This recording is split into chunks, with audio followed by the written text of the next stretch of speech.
सो हम फोटोसिंथेसिस का इंट्रोडक्शन देख चुके हैं। हमने अभी तक 4 लेक्चर्स लिए हैं और 4 लेक्चर्स के अंदर हमने ये देखा कि फोटोसिंथेसिस रिएक्शन स्टार्ट कैसे होती है। मैंने आपको इन डिटेल सारी चीजें बताई हैं। आज हम स्टार्ट करते हैं प्रॉपर फोटोसिंथेसिस।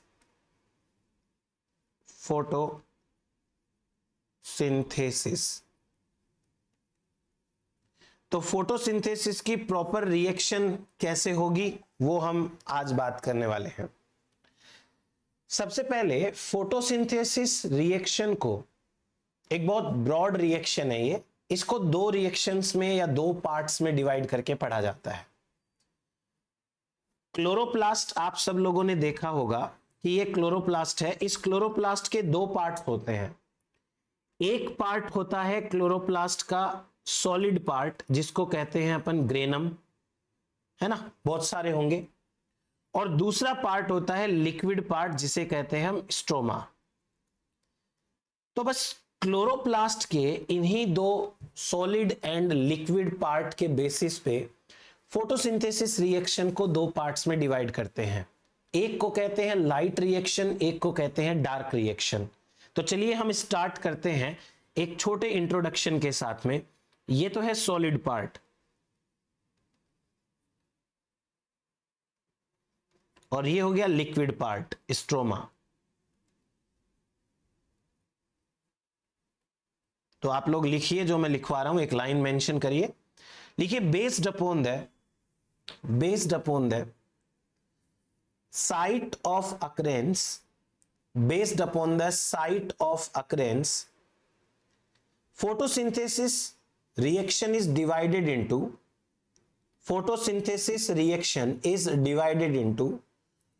two reactions। पहली हेडिंग डालिए लाइट रिएक्शन,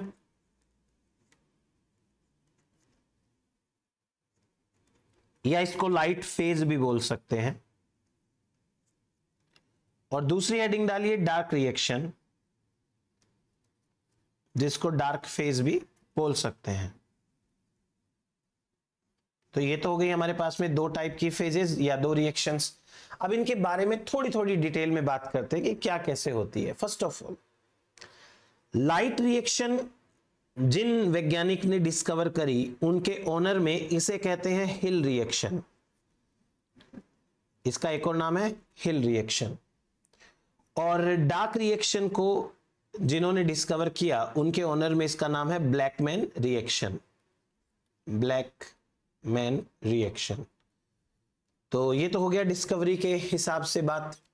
फिर लाइट रिएक्शन को लाइट रिएक्शन क्यों कहते हैं? क्योंकि हम आगे अभी समझने वाले हैं कि इस रिएक्शन के अंदर लाइट के फोटॉन्स गिरते हैं और उन फोटोन की वजह से पूरी प्रोसेस होती है, यानी डायरेक्ट लाइट इन्वॉल्व होती है। तो आप अगला पॉइंट लिखिए, direct use of light. Direct use of light, और इसी को हम बोल सकते हैं photon. Direct use of photon, यहां फोटोन का डायरेक्ट यूज है। दूसरी रिएक्शन डार्क रिएक्शन, इसमें लाइट के फोटोन का सीधा सीधा डायरेक्ट यूज तो नहीं होता, लेकिन लाइट के फोटोन्स क्लोरोप्लास्ट के स्ट्रोमा में ऐसी कंडीशन जनरेट कर देते हैं जिसमें डार्क रिएक्शन शुरू होगी, आगे बढ़ेगी। लाइट कई सारे एंजाइम्स को इनडायरेक्टली एक्टिवेट करती है, तो इसे हमने इनडायरेक्ट यूज ऑफ लाइट के बेसिस पे डार्क रिएक्शन कहा। ये अंधेरे में नहीं होती है, ये भी डे टाइम में होती है, लाइट की प्रेजेंस में होती है। बट जैसे लाइट के फोटोन गिरने से रिएक्शन सेंटर से इलेक्ट्रॉन निकालना हमने बोला था, वैसा यहां पे नहीं होता। इसलिए यहां पर होता है indirect use of light. Indirect use of light, light का इनडायरेक्ट यूज होता है यहां पे। क्या यह रिएक्शन लाइट की प्रेजेंस में चलती है? बिल्कुल। Presence in light, it occurs in presence in of light. In presence of light, ये लाइट की प्रेजेंस में होती है। तो क्या डार्क रिएक्शन डार्क में होती है? बिल्कुल नहीं। It also occurs in presence of light, यह भी लाइट की प्रेजेंस में ही होती है। तो दोनों रिएक्शंस हैं वो लाइट की प्रेजेंस में ही होने वाली रिएक्शंस होती हैं। नेक्स्ट पॉइंट, अगर हम क्लोरोप्लास्ट में विद इन द क्लोरोप्लास्ट बात करें कि कौन सी रिएक्शन कहां होती है, तो जो लाइट रिएक्शन है इट अकर्स इन और एट थाइलेकोइड बोल दीजिए या ग्रेना बोल दीजिए, थाइलेकोइड या ग्रेना। और यदि हम बात करें डार्क रिएक्शन की तो it occurs in stroma, in stroma, ये स्ट्रोमा पार्ट में होती है। तो ये हो गया हमारे पास में एक और कंपैरिजन। उसके बाद in case of light reaction क्या काम आता है, कौन से कंपोनेंट? तो लाइट रिएक्शन में photo system 1 and photo system 2 काम आते हैं, आर यूज्ड। तो लाइट रिएक्शन में ये काम आते हैं। In case of dark reaction rubisco enzyme काम आता है, रूबिस्को या पेप्केज एंजाइम काम आएगा या दोनों एंजाइम काम आएंगे। Rubisco pepcase are used. ये हुआ अपने पास में एक और कंपैरिजन। और बात करते हैं लाइट रिएक्शन का अल्टीमेट प्रोडक्ट क्या है। तो लाइट रिएक्शन का अल्टीमेट प्रोडक्ट है एटीपी एंड NADPH।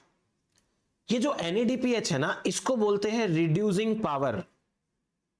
इसमें रिड्यूस करने की कैपेसिटी है, तो it is known as reducing power are the product, final product. तो ये हो गया हमारे पास में लाइट रिएक्शन का प्रोडक्ट। और डार्क रिएक्शन का क्या प्रोडक्ट है? डार्क रिएक्शन का प्रोडक्ट है carbohydrate. Carbohydrate is the product, is the product. तो ये हुआ डार्क रिएक्शन के प्रोडक्ट के बारे में। दोनों का जो प्रोडक्ट है वो क्या होगा, ऐसे करके। फिर लाइट रिएक्शन को आप चाहो तो बोल सकते हो फ्लो ऑफ इलेक्ट्रॉन।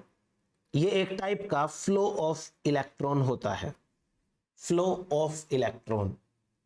इसी के साथ साथ इसमें एटीपी बन रही है ना, तो इसको हम बोल सकते हैं फोटो फोस्फोराइलेशन, फोटो फोस्फोरिलेशन। देखना इस टर्म पे ध्यान दो। फोटो का मतलब लाइट, फोस्फोरिलेशन का मतलब एडिशन ऑफ फोस्फेट, कि लाइट की वजह से एडीपी के ऊपर फोस्फेट जोड़ के एटीपी बनता है। तो जो एडिशन ऑफ फोस्फेट है उसे कहते हैं फोस्फोरिलेशन। तो लाइट रिएक्शन क्या है? एक टाइप का फोटोफोस्फोरिलेशन। डार्क रिएक्शन, डार्क रिएक्शन के कई नाम हैं। आप चाहो तो डार्क रिएक्शन को कह सकते हो फिक्सेशन ऑफ CO2 या CO2 fixation, fixation of CO2। आप इसे CO2 एसिमिलेशन बोल सकते हो, CO2 एसिमिलेशन। आप चाहो तो इसे बोल सकते हो CO2 रिडक्शन। ऐसे करके इसके 2-3 नाम होते हैं बस। तो ये हुआ हमारे पास में लाइट रिएक्शन, डार्क रिएक्शन दोनों के बारे में। अब यह रिएक्शन सेल में चलने वाली एक रिएक्शन है, तो इसके अंदर एनर्जी का इनपुट बाहर से होता है। लाइट एनर्जी आती है ना, लाइट एनर्जी आती है। यदि हम फोटोसिंथेसिस रिएक्शन की ओवरऑल फ्री एनर्जी चेंज की बात करें, free energy change,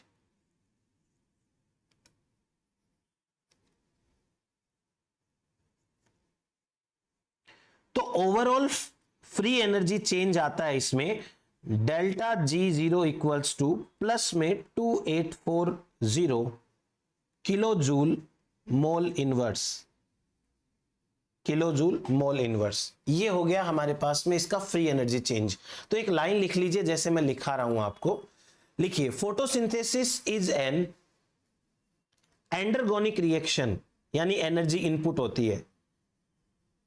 endergonic, photosynthesis is an endergonic reaction which has a free energy change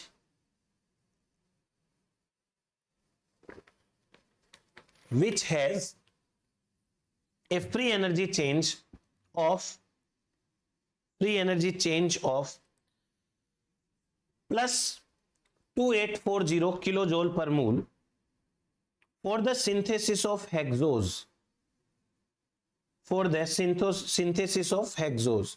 hexose के सिंथेसिस के लिए यहां इतना जो है वो चेंज होता है। तो ये हुआ हमारे पास में फ्री एनर्जी चेंज के बारे में। अब हमने अभी ये देखा कि फोटोसिंथेसिस दो टाइप की होती है, एक तो होती है लाइट रिएक्शन, एक होती है डार्क रिएक्शन। तो क्यों ना हम पहले एक रिएक्शन की बात कर लेते हैं, लाइट रिएक्शन। तो अभी ना अपन डिस्कस करेंगे लाइट रिएक्शन।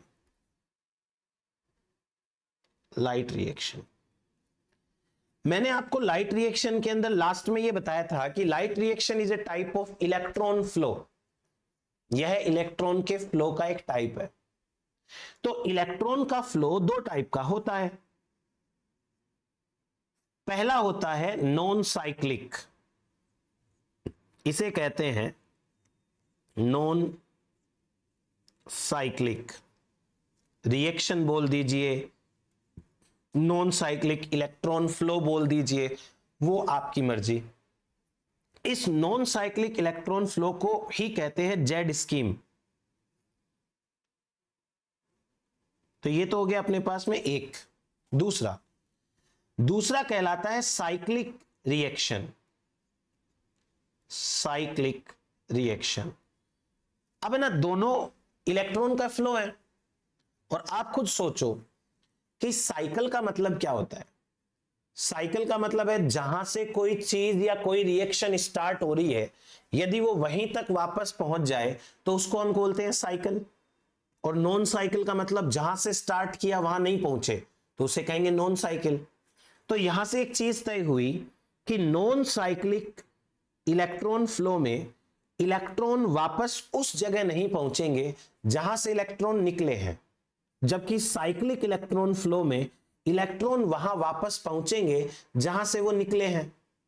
तो चीज समझ में आई आपको।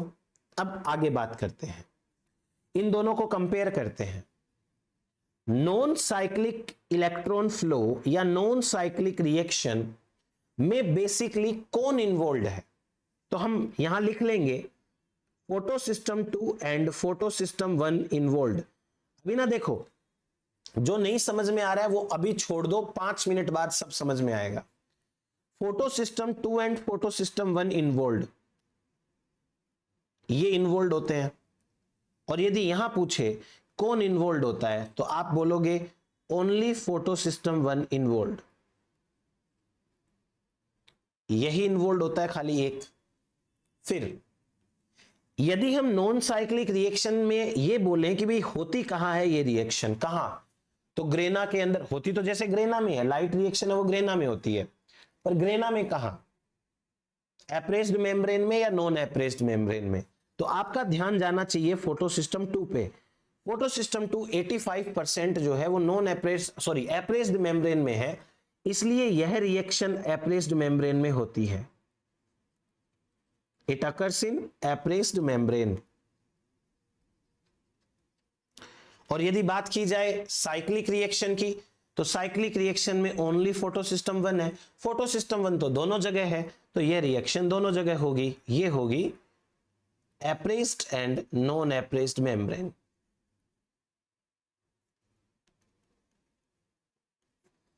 एप्रेस्ड में भी होती है और नॉन एप्रेस्ड में भी होती है। उसके बाद यदि हम नॉन साइक्लिक इलेक्ट्रॉन फ्लो में ओवरऑल बात करें कितने इलेक्ट्रॉन का फ्लो होता है, तो यहां एक साइकिल में एटलीस्ट 4 इलेक्ट्रॉन का फ्लो होता है। 4 इलेक्ट्रॉन फ्लो पर साइकिल, एक साइकिल में 4 इलेक्ट्रॉन का फ्लो। और यदि यहां पे बात करें तो यहां 2 इलेक्ट्रॉन का फ्लो होता है, 2 इलेक्ट्रॉन फ्लो। यह हुआ अपने पास में। नेक्स्ट, यदि हम एंड प्रोडक्ट की बात करें कि नॉन साइक्लिक रिएक्शन में एंड प्रोडक्ट क्या बनेगा, एक नॉन साइक्लिक रिएक्शन में 3 तो बनते हैं एटीपी, 2 बनते हैं NADPH, एक बनती है मॉलिक्यूलर ऑक्सीजन। यह है एंड प्रोडक्ट।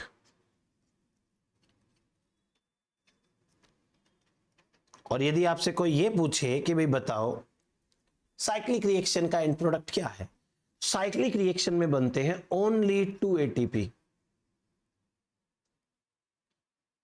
And product. तो ये हुआ हमारे पास में इन दोनों का एक बार कंपैरिजन। तो यहां ऑक्सीजन नहीं बनती है साइक्लिक रिएक्शन में, ध्यान रखना, और यहां पर ऑक्सीजन बनती है, रिलीज होती है। ये करने के बाद अब हम इन डिटेल बात करते हैं सबसे पहले हमारे नॉन साइक्लिक रिएक्शन के बारे में। तो आप हेडिंग डालो बढ़िया सी, नॉन साइक्लिक रिएक्शन।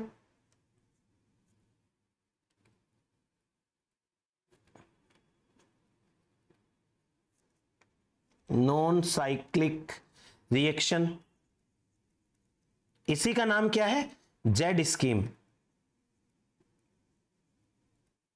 इसी का नाम क्या है, zig zag system. Zig zag system. एक और होता है जिग जैग जिग सिस्टम। ये तो है जिग जैग सिस्टम, एक होता है जिग जैग जिग सिस्टम। जिन्होंने मेरे से पहले प्लांट फिजियो पढ़ रखी है उनको शायद पता होगा, तो आप मुझे कमेंट करके बताइएगा कि ये जिग जैग जिग सिस्टम क्या होता है। ठीक है, अपन यहां पे आते हैं। अब मेरी बात को थोड़ा सा ध्यानपूर्वक सुन लेना। नॉन साइक्लिक रिएक्शन, इस इलेक्ट्रॉन फ्लो में हमें एप्रेस्ड मेम्ब्रेन चाहिए, और एप्रेस्ड मेम्ब्रेन का छोटा सा पोर्शन चलेगा। तो एप्रेस्ड मेम्ब्रेन का हम पोर्शन की बात करते हैं, कहां पर कैसे काम आता है। सपोज करो ये है हमारे पास में एक थाइलेकोइड, ये दूसरा थाइलेकोइड, ये तीसरा थाइलेकोइड, ऐसे करके। अभी ना मैं एक काम करता हूं, इनमें से थोड़ा सा पोर्शन तो यहां ले लेता हूं और थोड़ा सा पोर्शन ये अगले वाला ले लेता हूं। तो मुझे यहां से मिल गया non appressed, sorry appressed membrane. ये तो हो गई एप्रेस्ड मेम्ब्रेन, और ये वाला पोर्शन हो गया non appressed membrane, non appressed.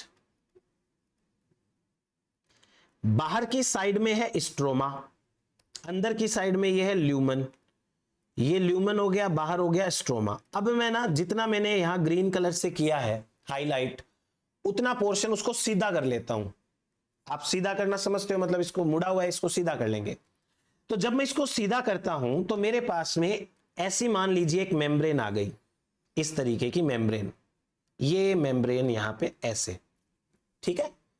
अब इस मेम्ब्रेन के अंदर मुझे क्या क्या शो करना है वो समझो। एक तो यहां पर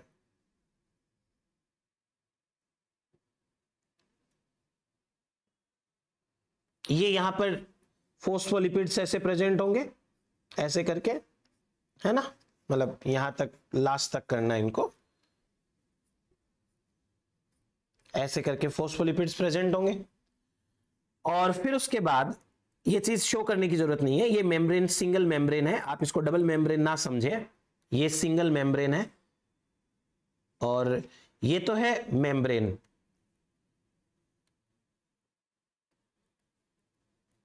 ये है स्ट्रोमा, ये है ल्यूमन। स्टेप वाइज स्टेप आप सारी चीजें समझते रहें। फर्स्ट ऑफ ऑल हमारे पास 2 फोटो सिस्टम है, काम में लेने हैं। एक फोटो सिस्टम 1, एक 2। फोटो सिस्टम 1 700 नैनोमीटर की लाइट पे काम करता है, फोटो सिस्टम 2 680 नैनोमीटर की लाइट पे काम करता है। ये बात आपने पढ़ी है। दूसरी बात, आपने ये पढ़ रखा है कि वेवलेंथ एंड एनर्जी का क्या रिलेशन है, ये भी आपने पढ़ा है। यानी जिसकी वेवलेंथ कम होगी उसमें एनर्जी ज्यादा होगी। मेरे हिसाब से ये वेवलेंथ कम है तो इसमें एनर्जी ज्यादा है, और ये वेवलेंथ थोड़ी सी ज्यादा है तो इसमें थोड़ी सी एनर्जी कम है, कंपैरेटिवली 680 नैनोमीटर। तो जिस लाइट में एनर्जी ज्यादा है वो अपने जगह पर, रिएक्शन सेंटर पर पहले पहुंचेगी ना। तो इसका मतलब P680 वाली लाइट पहले पहुंचती है। ठीक है, ये हो गया कॉन्सेप्ट। अब समझते हैं और काम की बात। हमारे पास पार्क एंड बिगन नाम के साइंटिस्ट लोगों ने थाइलेकोइड के इनर फेस की तरफ क्वांटाजोम की डिस्कवरी करी थी। याद हो तो आपको, क्वांटाजोम बहुत सारे पिगमेंट के मॉलिक्यूल्स का ऐसे अरेंजमेंट है। सबसे सेंटर में होगा P680, उसके चारों तरफ बहुत सारे और क्लोरोफिल ए के मॉलिक्यूल, उसके चारों तरफ बहुत सारे क्लोरोफिल बी के मॉलिक्यूल, और इनके भी चारों तरफ कुछ बीटा कैरोटीन के मॉलिक्यूल। होपफुली आप मेरी बात समझ पा रहे होंगे। ये हो गया एक क्वांटाजोम। क्लियर? अब इस क्वांटाजोम के ऊपर रेड लाइट आके गिरती है। रेड लाइट ये बाहर थोड़ी सी कम नैनोमीटर की होगी। तो जब ये रेड लाइट अपनी एनर्जी लूज करती करती रिएक्शन सेंटर पर पहुंचेगी, तो रिएक्शन सेंटर पर एक फोटोन गिरने से एक इलेक्ट्रॉन निकलेगा, दो फोटोन गिरने से दो इलेक्ट्रॉन निकलेंगे। तो यहां एक साथ दो इलेक्ट्रॉन निकल गए, और यहां जो दो इलेक्ट्रॉन्स निकले हैं, इन दोनों इलेक्ट्रॉन्स को, ये दो इलेक्ट्रॉन निकले हैं यहां पे, ठीक है। इन दो इलेक्ट्रॉन को लेने का काम किया है एक क्लोरोफिल ए के मॉलिक्यूल ने, जिसका नाम है फियोफाइटिन। हम इनके बारे में बाद में एक एक करके डिस्कस करेंगे, अभी खाली लिखते जाएं आप फियोफाइटिन। ठीक है, फियोफाइटिन फर्स्ट इलेक्ट्रॉन एक्सेप्टर बन गया। इलेक्ट्रॉन लेते ही लाइट गिरने से फोटो सिस्टम 2 PS2 P680 से इलेक्ट्रॉन निकले, तो PS2 का हो गया फोटो ऑक्सीडेशन, और ये इतना ज्यादा ऑक्सीडेंट बन गया कि ये वाटर के मॉलिक्यूल के इलेक्ट्रॉन को खींच लेगा। बात करते हैं उसके बारे में। अब फियोफाइटिन से जो इलेक्ट्रॉन आगे जाएंगे, उनको लेने का काम करता है क्विनोन, प्लास्टोक्विनोन ए। मैंने बताया था कि प्लास्टोक्विनोन ए D2 प्रोटीन के साथ टाइटली बाइंड होता है। ये D2 प्रोटीन के साथ में टाइटली बाइंड होता है प्लास्टोक्विनोन ए। प्लास्टोक्विनोन ए अपने दोनों इलेक्ट्रॉन्स जो पीछे से आ रहे हैं, उन दोनों इलेक्ट्रॉन को दे देता है प्लास्टोक्विनोन बी को, जो D1 के साथ में प्लास्टोक्विनोन बी लूजली बाइंड होते हैं। ये D1 के साथ में लूजली बाइंड होता है।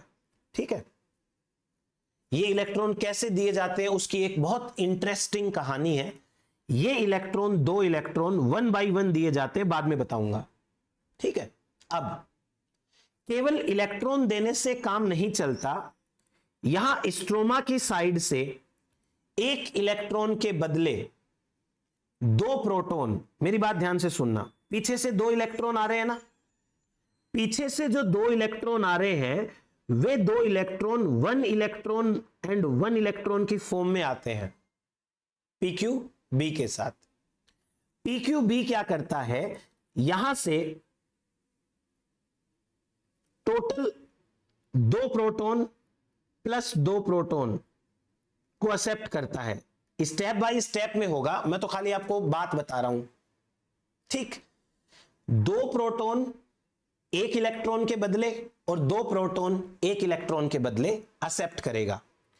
ऐसे एक्सेप्ट करने के बाद PQB बन जाता है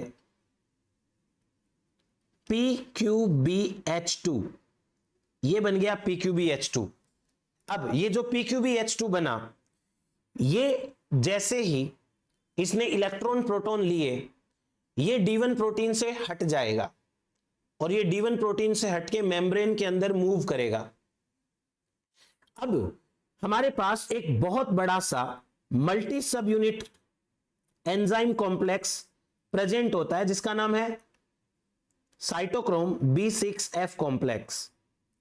और साइटोक्रोम B6F कॉम्प्लेक्स एक डायमर की फॉर्म में प्रेजेंट होता है। यह बात समझने में और लिखने में आ जाएगी। एक बार के लिए आप सिर्फ इतना सा ही लिखें जो मैं लिख रहा हूं। यह है cytochrome B6F complex. Cytochrome B6F complex में ये प्लास्टोक्विनोन बी यहां जाकर के बाइंड करता है, यहां पे प्लास्टोक्विनोन बी यहां बाइंड करने से कुछ एक ऐसी साइकिल चलती है कि कुछ इलेक्ट्रॉन वापस यहां पर आते हैं। इसके पास में दो साइट्स हैं, यानी कि जो प्लास्टोक्विनोन बी है, सॉरी इस ये जो साइटोक्रोम B6F कॉम्प्लेक्स है, इसके पास दो साइट है। इस साइट का नाम है QP साइट, इसका नाम है QN साइट। QN साइट ये मैं अभी थोड़ी देर में बताऊंगा आपको। साइटोक्रोम B6F कॉम्प्लेक्स, यहां इस साइकिल से इलेक्ट्रॉन का फ्लो होता है आगे और ये इलेक्ट्रॉन चले जाते हैं प्लास्टोसाइनिन के पास। प्लास्टोसाइनिन, दो इलेक्ट्रॉन आए, दो इलेक्ट्रॉन चले गए प्लास्टोसाइनिन के पास, 1 बाय 1 जाते हैं ये भी।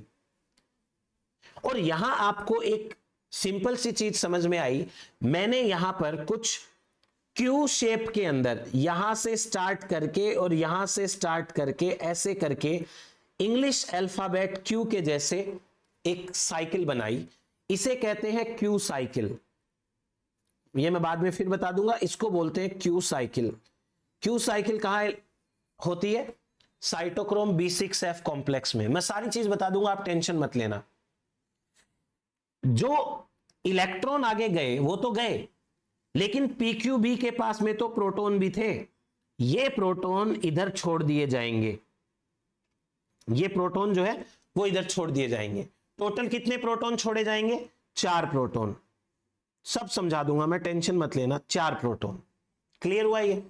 अब यहां पर जैसे फोटो सिस्टम 1 अरेंज है वैसे ही फोटो सिस्टम 2 अरेंज है, वैसे ही फोटो सिस्टम 1 को अरेंज करना है अपने को। ये रहा P700, P700 क्लोरोफिल ए का एक मॉलिक्यूल है, और बहुत सारे क्लोरोफिल हैं। उसके बाद में ये रहा क्लोरोफिल बी, ये रहे बीटा कैरोटीन, ऐसे करके, है ना।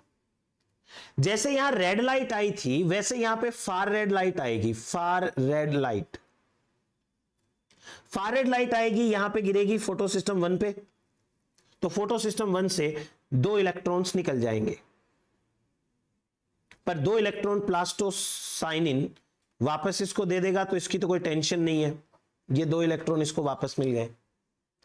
यहां से जो इलेक्ट्रॉन निकले वो एक मॉलिक्यूल ले लेता है, मॉडिफाइड क्लोरोफिल A0। A0 से वो इलेक्ट्रॉन ले लेता है A1, 2 इलेक्ट्रॉन का फ्लो हो रहा है A1 फिलोक्विनोन विटामिन K होता है।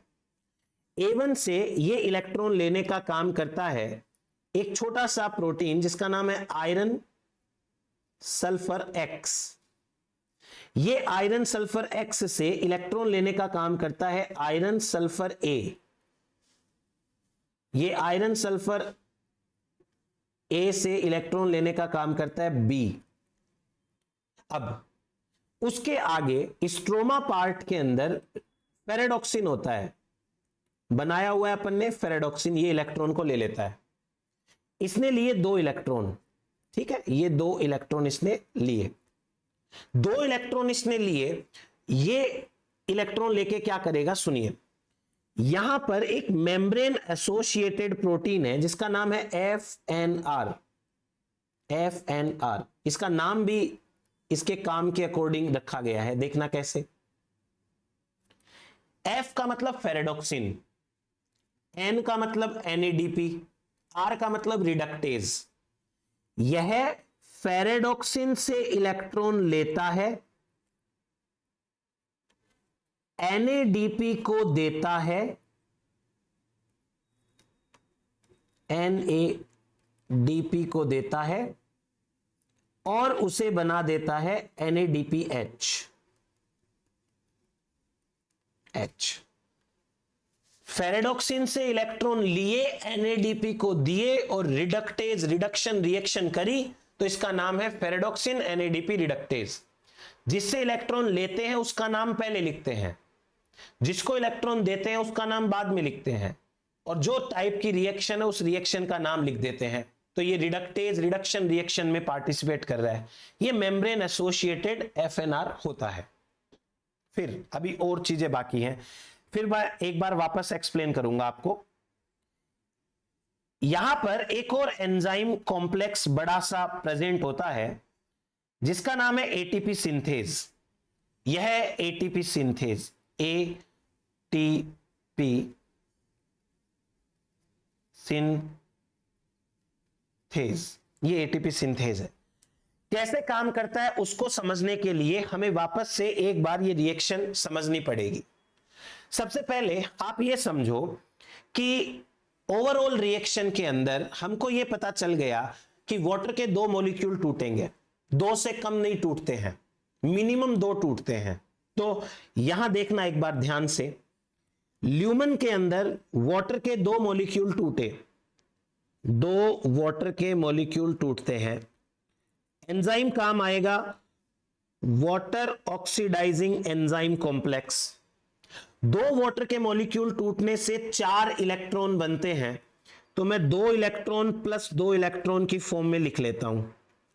उसके अलावा 4 प्रोटॉन बनते हैं और 1 ऑक्सीजन बनती है। ऑक्सीजन को भेजना कहां है आपको पता है? हवा में। प्रोटॉन को यहीं रहने दो, एक बार प्रोटॉन को यहां बंद करके रखो, ये प्रोटॉन हमारे काम आएंगे। अभी इलेक्ट्रॉन पे ध्यान दो और मेरी बात को बहुत ध्यान से वापस सुनो ताकि जो कंफ्यूजन हुए हैं वो कंफ्यूजन आपको ना हो। आराम से सुन लो, सब समझ में आ जाएगा। सबसे पहले रेड लाइट आती है, रेड लाइट के आने से P680 से 2 इलेक्ट्रॉन निकलते हैं। P680 से 2 इलेक्ट्रॉन निकलते हैं तो P680 टायरोसिन Z से 2 इलेक्ट्रॉन खींच लेता है। टायरोसिन Z बदले में 2 इलेक्ट्रॉन वापस किससे खींच लेता है? वाटर से। तो पहले 2 इलेक्ट्रॉन गए टायरोसिन Z के पास, टायरोसिन Z से 2 इलेक्ट्रॉन चले गए फोटोसिस्टम 2 के पास में। अच्छा, ये तो हुआ एक बात। दूसरी, फोटोसिस्टम 2 से पहले 2 इलेक्ट्रॉन निकले थे, वो 2 इलेक्ट्रॉन गए फियोफाइटिन के पास। फियोफाइटिन से 2 इलेक्ट्रॉन किसके पास गए?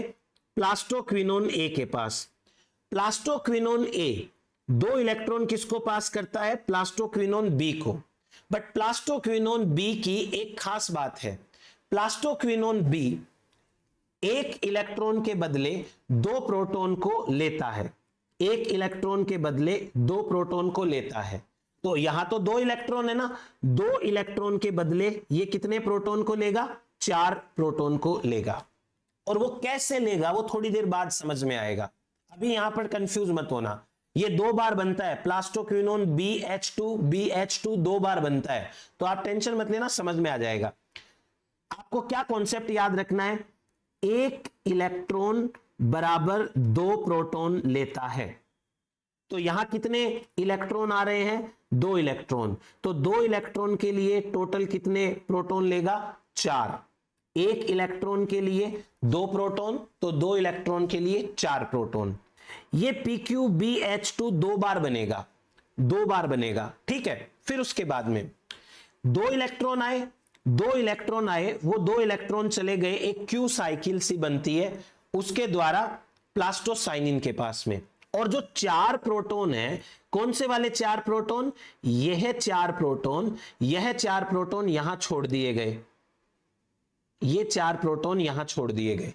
तो मेरे पास में 4 प्रोटॉन तो वाटर के टूटने से बन गए थे और 4 प्रोटॉन है वो 2 इलेक्ट्रॉन के जाने से बन गए।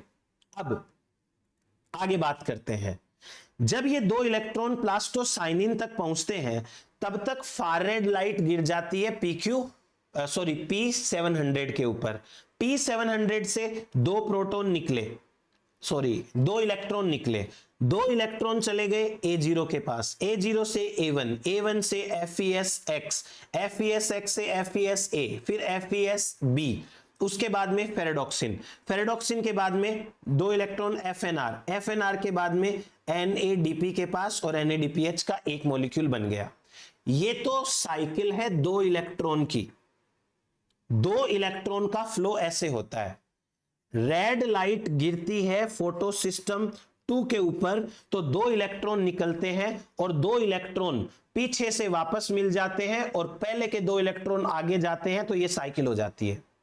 लेकिन अब सोचो मैंने क्या बोला कि भाई 2 वाटर के मॉलिक्यूल तो टूटेंगे नहीं, सॉरी 1 वाटर का मॉलिक्यूल तो टूटेगा नहीं, टूटेंगे तो 2 टूटेंगे एक साथ। तो जब 2 वाटर के मॉलिक्यूल टूटते हैं तो आप खुद सोचो ये दूसरे 2 इलेक्ट्रॉन है, ये फ्री थोड़ी बैठेंगे, ये इनको भी फ्लो कराना पड़ेगा ना। लाइट लगातार गिर रही है, इसलिए अब second cycle, half second cycle के अंदर ये 2 इलेक्ट्रॉन और आते हैं। ये 2 इलेक्ट्रॉन और आएंगे तो यहां सब जगह 2-2 इलेक्ट्रॉन और ऐड कर दो। यदि आप सब जगह 2-2 इलेक्ट्रॉन और ऐड करोगे तो यहां पे 2 प्रोटॉन और 2 प्रोटॉन और ऐड कर दो, 2-2 प्रोटॉन और ऐड कर दिए आपने। यदि आपने ऐसा किया तो आगे जाके यहां 4 प्रोटॉन और 4 प्रोटॉन, ये हो गए 8 proton.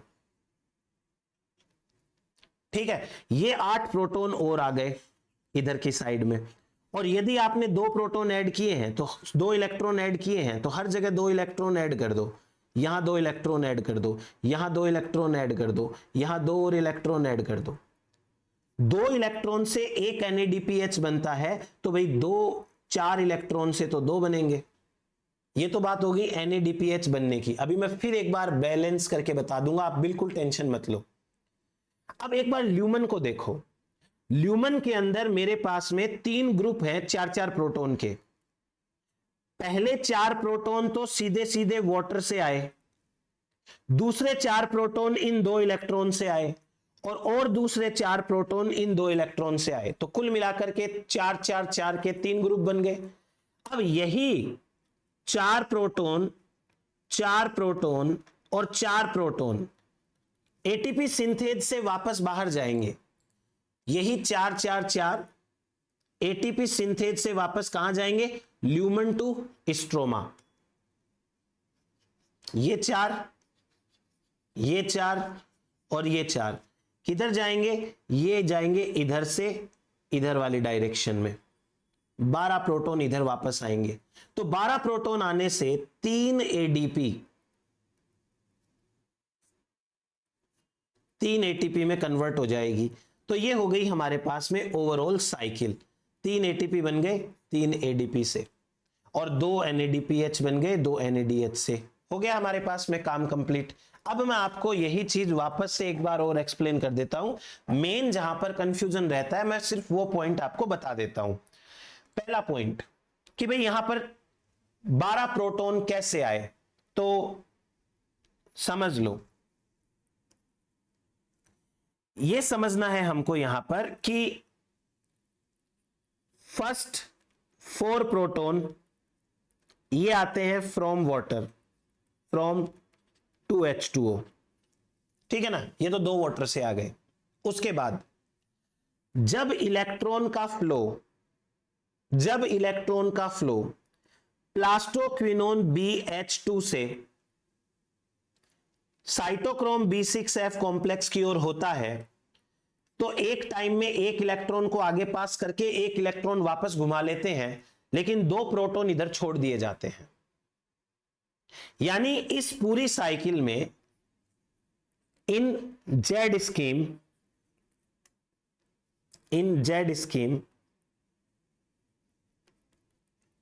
For 1 electron 2 protons come from stroma to lumen. ये याद रखो आप। तो इस पूरी साइकिल में एक इलेक्ट्रॉन के बदले 2 proton come from stroma to lumen. सो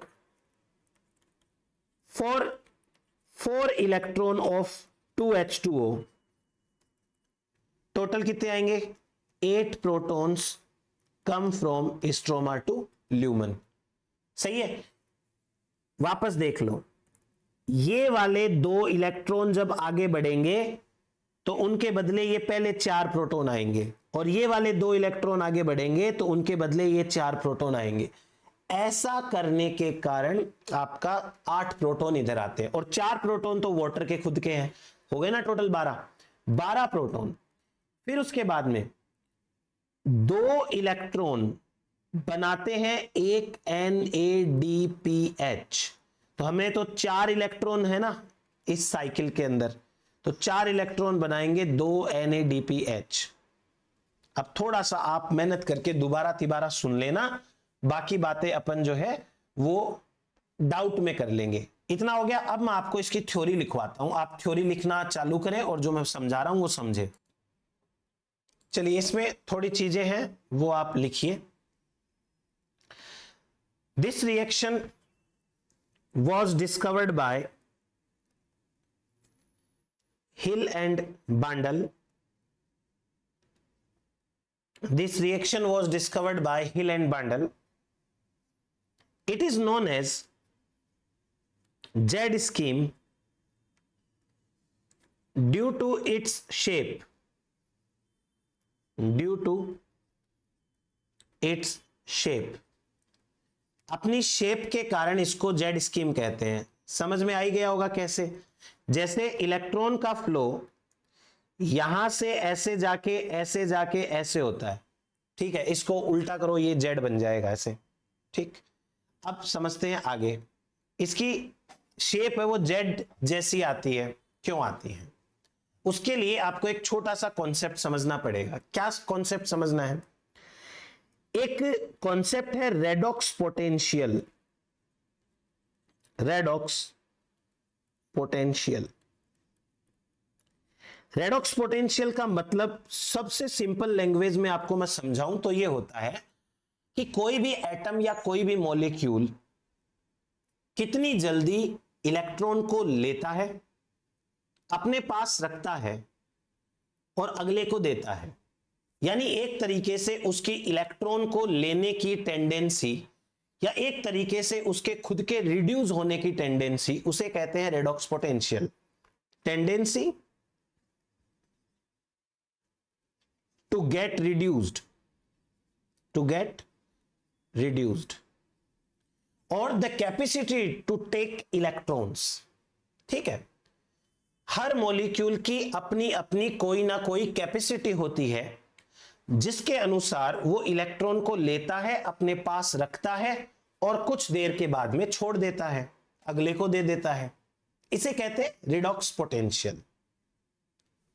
यदि हम यहां पे इस रिएक्शन में बात करें तो इस रिएक्शन के अंदर फोटो सिस्टम 2 पे ध्यान दो, PS2 P680 पे ध्यान दो।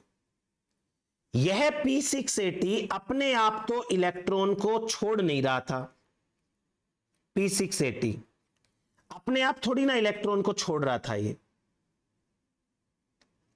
इसको तो जबरदस्ती एनर्जी देकर के इलेक्ट्रॉन छुड़वाए गए हैं। यानी P680 से इलेक्ट्रॉन का निकलना एक टाइप की अपहिल प्रोसेस है। इलेक्ट्रॉन निकल नहीं रहे थे, जबरदस्ती एनर्जी देके निकलवाए हैं। तो इसका मतलब यह हुआ कि इसकी इलेक्ट्रॉन छोड़ने की टेंडेंसी है नहीं, राइट। अब हमारे पास में 2 चीजें हैं। यदि किसी मॉलिक्यूल की इलेक्ट्रॉन की मतलब यदि कोई भी मॉलिक्यूल उसका रिडॉक्स पोटेंशियल मोर पॉजिटिव है, more positive RP redox potential, तो इसका मतलब क्या है? इसका मतलब है इजीली गेट रिड्यूस्ड, यानी कि आसानी से रिड्यूस हो जाएगा। और यदि किसी का रिडॉक्स पोटेंशियल मोर नेगेटिव है तो ये इजीली रिड्यूस नहीं होता, नॉट गेट इजीली रिड्यूस्ड। इसका मतलब ऐसों को तो जबरदस्ती इलेक्ट्रॉन देकर के रिड्यूस कराना पड़ता है। फाइनली इलेक्ट्रॉन का जो फ्लो है, इलेक्ट्रॉन फ्लो, वो होता है from low redox potential to high redox potential, high redox potential. P680 से तो इलेक्ट्रॉन को जबरदस्ती एनर्जी देके छुड़ाया गया, लेकिन बाद में इलेक्ट्रॉन अपने आप फ्लो कर रहे हैं। इसका मतलब आगे वाले हर एक मॉलिक्यूल का रिडॉक्स पोटेंशियल जो है वो हाई है, तो वो आसानी से इलेक्ट्रॉन ले रहा है। ठीक है, अब यहां पर आपने जितने भी कंपोनेंट्स लिखे हैं, जैसे P680, pheophytin, plastoquinone A, plastoquinone B, cytochrome B6F complex, plastocyanin, सब इनको कहते हैं रेडॉक्स कैरियर। ये कुछ ना कुछ रेडॉक्स वैल्यू को कैरी करते हैं, so they are known as redox carrier. तो जेड स्कीम की शेप जेड स्कीम जैसी क्यों है? क्योंकि यहां पर इलेक्ट्रॉन्स को लेने वाले कैरियर्स बैठे हुए हैं अपनी रेडॉक्स पोटेंशियल वैल्यू के अकॉर्डिंग। इतना ही समझे यहां पे। आगे लिखिए, all the components of Z scheme are, all the components of Z scheme are redox carrier, redox carrier. They are arranged according to their approximate midpoint redox potential value. They are arranged according to their approximate midpoint redox potential value. वो अपनी एक redox potential value के according बैठे हुए हैं। Next, इस पूरी process में 3 रिएक्शन मुझे यहां पे दिखाई दे रही है। रिएक्शन नंबर 1, 2 वाटर के मॉलिक्यूल टूटते हैं, photolysis of water. Reaction number 2, ADP से एटीपी बनता है, photophosphorylation. And reaction number 3, NADP का रिडक्शन होता है, एनएडीपीएच बनता है। उसके पास इलेक्ट्रॉन जाते हैं ना, तो एनएडीपीएच बन जाता है। ये तीनों रिएक्शन तभी संभव है जब थाइलेकोइड प्रेजेंट है। यदि थाइलेकोइड ना होता तो वाटर के मॉलिक्यूल नहीं टूटते, थाइलेकोइड नहीं होता तो फोटोफॉस्फोरिलेशन नहीं होता, और थाइलेकोइड नहीं होता तो इस तरीके से एनएडीपीएच नहीं बनते। तो मेरे को जो 3 रिएक्शन दिखाई दे रही है यहां पे, पहली रिएक्शन है फोटोलिसिस ऑफ वाटर। लिखो आप, फोटोलिसिस ऑफ वाटर। दूसरी रिएक्शन लिखो फोटोफॉस्फोरिलेशन, फोटोफॉस्फोरिलेशन। और तीसरी रिएक्शन लिखो reduction of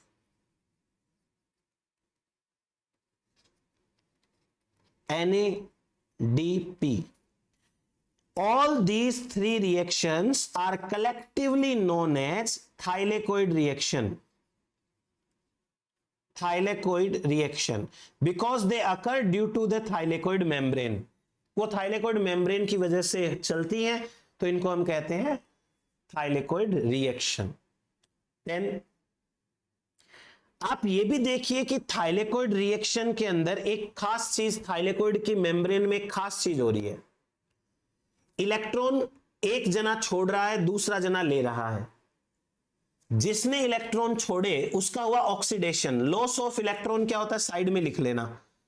loss of electron का मतलब हो गया ऑक्सीडेशन। तो कोई तो अपने इलेक्ट्रॉन का लॉस कर रहा है और कोई इलेक्ट्रॉन ले रहा है, इसे कहते हैं गेन ऑफ इलेक्ट्रॉन, उसे कहते हैं reduction.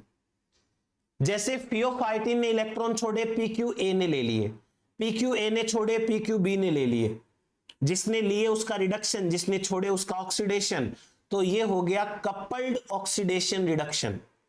So thylakoid membrane is the site of coupled oxidation reduction. लिखो, thylakoid membrane is the site of coupled oxidation and reduction. ये कपल्ड ऑक्सीडेशन रिडक्शन की साइट है। चलो, ये हुआ अपने पास में इस जेड स्कीम के बारे में एक ओवरऑल इंट्रोडक्शन। अब अपन बात करते हैं एक एक कंपोनेंट की डिटेल में। पहला कंपोनेंट फोटोसिस्टम 2। फोटोसिस्टम 2 क्या है? फोटोसिस्टम 2 एक बहुत बड़ा सा कंपोनेंट है, मतलब बहुत बड़ा इंटीग्रल जो है वो सिस्टम है, जिसमें क्वांटाजोम होते हैं, बीटा कैरोटीन होता है, LHC होता है, और उसके साथ जेंथोफिल्स होते हैं, क्लोरोप्लास्ट प्रोटीन 47, 43 होते हैं, ऐसे करके बहुत सारे काम की बात। 2 क्वांटासोम एक साथ इस तरीके से प्रेजेंट होते हैं, यानी कि ये दोनों डायमर के फॉर्म में होते हैं। जैसे मैं यहां बना के दिखाता हूं आपको, ये ऐसे एक का रिएक्शन सेंटर यहां पे है और एक का रिएक्शन सेंटर यहां पे है, ये दोनों अलग अलग रिएक्शन सेंटर, मतलब दो डायमर की फॉर्म में है। This is the dimer of photosystem 2। पहला पॉइंट लिखो, it is a dimer of two reaction centre, two reaction centre. ये मत सोच लेना एक क्वांटासोम में दो रिएक्शन सेंटर होते हैं, दो क्वांटासोम एक साथ है तो डायमर हो गया। It is the dimer of two reaction centre. Next point, it is integral to membrane, integral to membrane. ये बात आपको पहले मैंने बता भी दी थी, समझा भी दी थी, इसलिए मैं जल्दी जल्दी लिखवा देता हूं। दूसरा लिखो, each monomer has more than 20 proteins and antenna pigments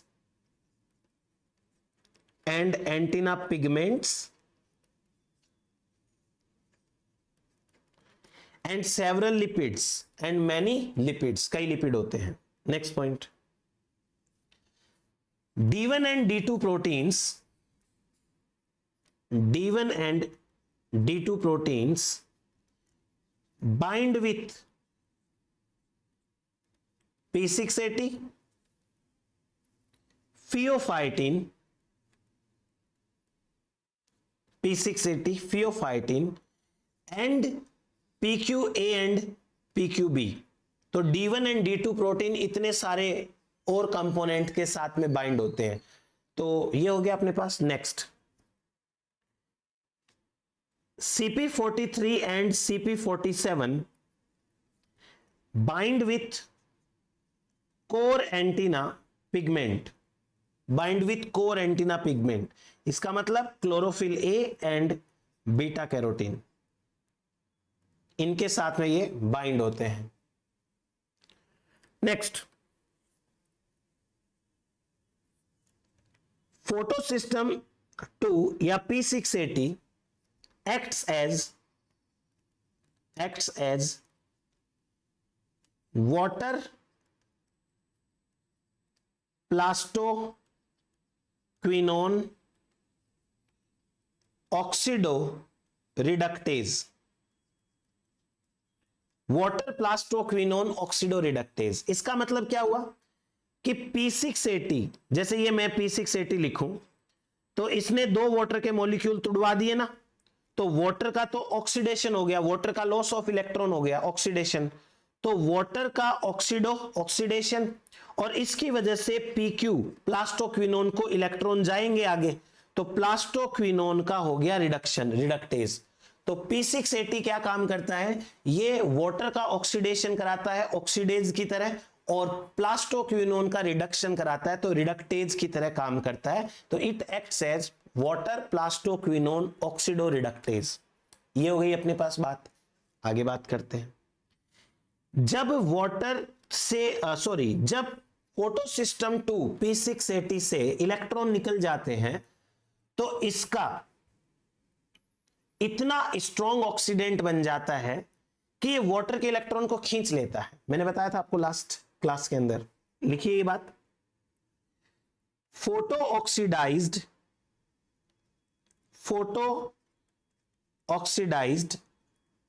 P680, photo oxidised P680 attract electron from water, attract electron from water। बस इतना बहुत है। ये हुआ अपने पास फोटोसिस्टम 2 के बारे में। अब फोटोसिस्टम 2 के बाद अगला फियोफाइटिन।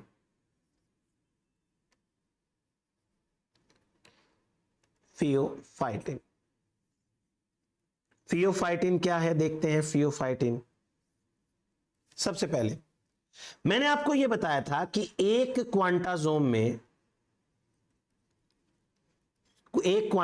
में 160 क्लोरोफिल ए होते हैं, ठीक है। 160 क्लोरोफिल ए में से एक माइनस कर दो रिएक्शन सेंटर, तो पीछे कितने बचे 159 क्लोरोफिल ए। 159 क्लोरोफिल ए में से एक माइनस कर दो फियोफाइटिन, तो मतलब फियोफाइटिन खुद भी कौन है, क्लोरोफिल ए का ही मॉलिक्यूल है। पर अब इसमें आखिर ऐसा क्या हो गया कि ये अलग अपनी पहचान रखता है।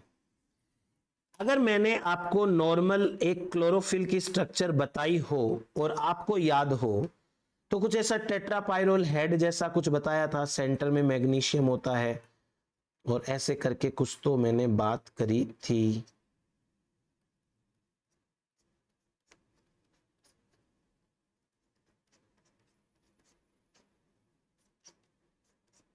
ऐसे ऐसे करके समझ में याद आया। ये क्लोरोफिल का ग्रीन कलर उसके सेंट्रल मैग्नीशियम के कारण होता है।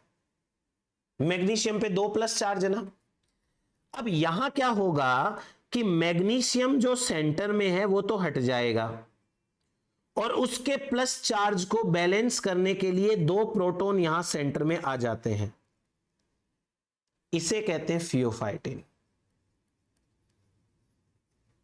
तो फियोफाइटिन क्या हुआ? फियोफाइटिन एक मॉडिफाइड क्लोरोफिल ए का मॉलिक्यूल होता है। Modified chlorophyll A. इसमें क्या मॉडिफिकेशन हुआ?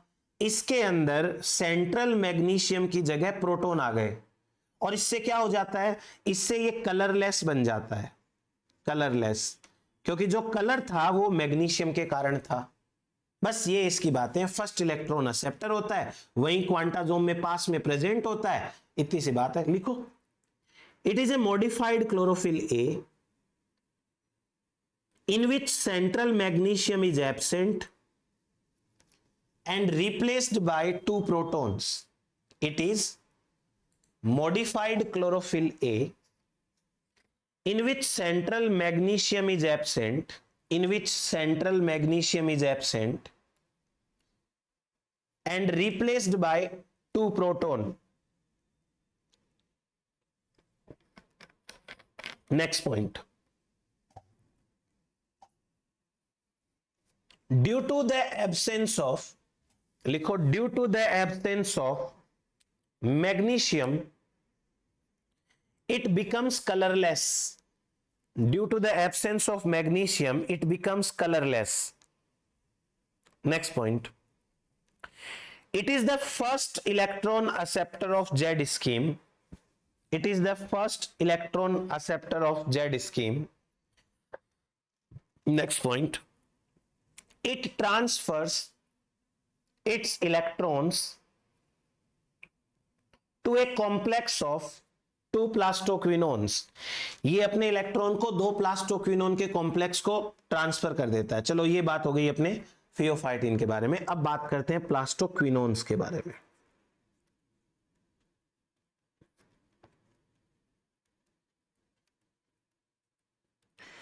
प्लास्टोक्विनोन यहां 2 होते हैं, PQA एंड PQB। PQB। अब दोनों के बारे में बात करते हैं। एक लाइन लिखो फिर समझाता हूं। 2 plastoquinones are bound to 2 plastoquinones are bound to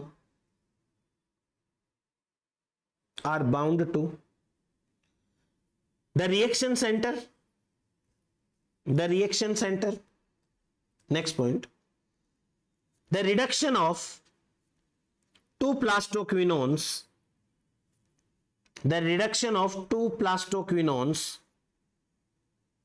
proceed through 5 steps. तो 5 स्टेप्स में ये रिएक्शन प्रोसीड होती है। कैसे होती है, चलिए बात करते हैं। पहला स्टेप, स्टेप 1 में क्या होता है कि जो फियोफाइटिन है, मैं फियोफाइटिन को इतना लिख रहा हूं, फियोफाइटिन, इसके पास में 2 इलेक्ट्रॉन है जो पीछे से आए, 2 इलेक्ट्रॉन। पर दिक्कत कहां है? दिक्कत है PQA के पास। इसके पास केवल 1 इलेक्ट्रॉन एक बार में जा सकता है, तो ये 1 इलेक्ट्रॉन लेकर के हाफ रिड्यूस बन जाता है। ये बन जाता है सेमीक्विनोन। आधा रिड्यूस हो गया। ये हुआ अपना पास पहला स्टेप। अब दूसरा स्टेप, स्टेप 2 के अंदर जो प्लास्टोक्विनोन ए के पास एक इलेक्ट्रॉन है, वह एक इलेक्ट्रॉन पास कर देता है प्लास्टोक्विनोन बी को, तो प्लास्टोक्विनोन बी बन जाता है semi plastoquinone B, half reduce हो जाता है ये दूसरा स्टेप। अब तीसरा स्टेप, तीसरे स्टेप के अंदर ये जो प्लास्टोक्विनोन ए है वो वापस से नॉर्मल बन गया, ऐसे पीक्यूए बन गया, एक इलेक्ट्रॉन दे दिया इसने, पीक्यूए बन गया। ये पीक्यूए जो फियोफाइटिन के पास एक इलेक्ट्रॉन बचा, 1 इलेक्ट्रॉन फ्रॉम स्टेप 1, उससे ले लेता है एक इलेक्ट्रॉन, और एक इलेक्ट्रॉन लेकर के ये बन जाता है वापस PQA नेगेटिव। ये हो गया तीसरा स्टेप। चौथा स्टेप, स्टेप 4 के अंदर ये जो PQA है हाफ रिड्यूस्ड, ये PQA ये वाला एक इलेक्ट्रॉन दे देता है PQB को, तो PQB बन जाता है फुल्ली रिड्यूस्ड, 2 इलेक्ट्रॉन आ गए इसके पास में। फिर लास्ट स्टेप, स्टेप 5 के अंदर क्या होता है कि जो PQB 2 नेगेटिव है, ये 2 प्रोटॉन लेता है स्ट्रोमा से, और ये बन जाता है PQBH2। इसे कहते हैं प्लास्टोक्विनोल, इसे कहते हैं प्लास्टोक्विनोल। तो ये हो गए 5 स्टेप, और 5 स्टेप के अंदर हमारे पास PQBH2 बन गया। ये आगे जाएगा साइटोक्रोम B6F कॉम्प्लेक्स के पास। बट उससे पहले एक बार वापस रिवाइज कर लेते हैं, क्योंकि समझ में नहीं आई होगी। 2 इलेक्ट्रॉन फियोफाइटिन के पास कहां से आए? P680 से 2 इलेक्ट्रॉन। ये 2 इलेक्ट्रॉन में से एक इलेक्ट्रॉन दे देता है PQA को। PQA एक ही इलेक्ट्रॉन एक्सेप्ट कर सकता है, इससे ज्यादा वो कर नहीं सकता एक बार में। यह PQA एक इलेक्ट्रॉन लेकर के जाता है PQB के पास, और PQB को दे देता है। मतलब ये खुद नहीं जाता, PQB मूव करता है हल्का सा। PQB के पास इलेक्ट्रॉन चला गया, तो ये खुद तो क्या बन गया? PQA, और PQB क्या बन गया? एक इलेक्ट्रॉन के साथ सेमी रिड्यूस्ड। ये फुल रिड्यूस तब होगा जब 2 इलेक्ट्रॉन मिलेंगे इसको। PQA वापस आता है एक इलेक्ट्रॉन लेने के लिए, किसके पास? पहले स्टेप के फियोफाइटिन के पास। फियोफाइटिन एक और इलेक्ट्रॉन दे देता है, तो फियोफाइटिन अपना बन जाता है नॉर्मल फियोफाइटिन, ऑक्सीडाइज्ड फियोफाइटिन, और PQB वापस एक इलेक्ट्रॉन लेके कहां चला जाता है? PQB के पास में। तो इस तरीके से ये 5 स्टेप की रिएक्शन, 4 स्टेप हो गए। 5वें स्टेप में ये 2 प्रोटॉन ले लेता है। ये हुआ हमारे पास 5 स्टेप का प्रोसेस। अब मैं जैसा लिखा रहा हूं वैसा लिखो, सब समझ में आएगा। फर्स्ट लिखो, पहला step, first electron released from P680 is transferred to PQA to produce plasto semiquinone PQA negative, ऐसे लिख लेना। टू प्रोड्यूस प्लास्टो सेमीक्विनोन, आधा रिड्यूस हुआ है। नेक्स्ट पॉइंट, दूसरा, this electron is transferred to PQB, this electron is transferred to PQB to make semiquinone, PQB का semiquinone PQB, ये आधा ऐसे semiquinone PQB, and PQA negative becomes PQA। PQA negative था, वो PQA बन गया। Third point, second electron goes to PQA from P680, second electron goes to PQA from P680 to again form PQA negative। to again form PQA negative. Fourth, the second electron from PQA negative is transferred to semi-reduced PQB to produce fully reduced PQB2 negative. PQB2 negative लिखा होगा ना, हाँ PQB2 negative, ये बन गया। Last, PQB2 negative takes two protons from stroma to produce PQBH2 known as plastoquinol। देखो H है तो इसको क्विनोल बोलते हैं, अगर H नहीं है तो क्विनोन बोलते हैं। ये हुआ हमारे पास में प्लास्टोक्विनोन के बारे में। चलिए इतना समझ में आया, आगे लिखिए। जो मैंने आपको समझा दिया वही लिखा रहा हूं, तो जल्दी जल्दी लिख लेते हैं अपन। लिखिए, under normal physiological conditions PQA can carry only one electron, so it exists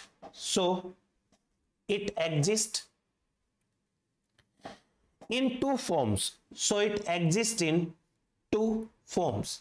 ये दो फॉर्म्स के अंदर बनता है। क्या है दो फॉर्म्स? एक तो है PQA, इसे बोलते हैं फुल्ली ऑक्सीडाइज्ड, और एक है PQA नेगेटिव, इसको बोलते हैं उसको बोलते हैं सेमी रिड्यूस्ड। एक है फुल्ली ऑक्सीडाइज्ड और एक है सेमी रिड्यूस्ड। चलिए अभी आगे बात, नेक्स्ट पॉइंट लिखिए।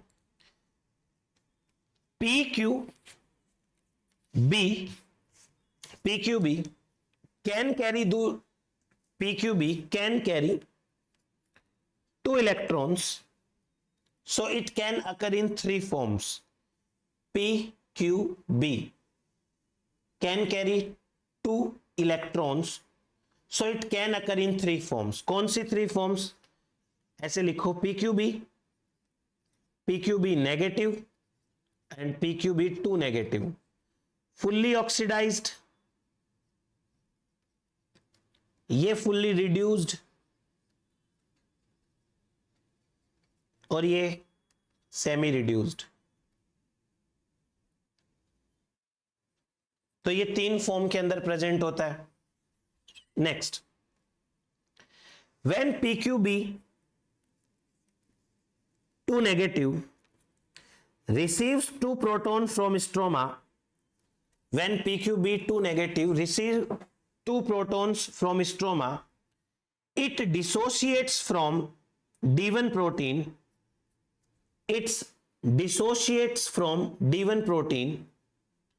and diffuse in membrane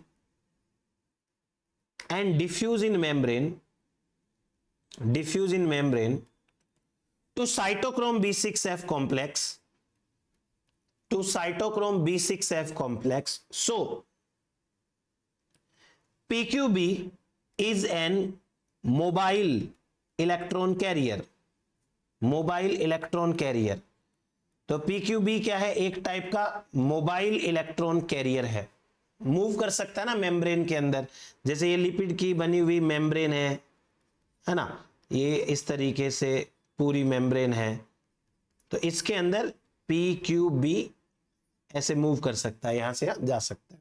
चलो अब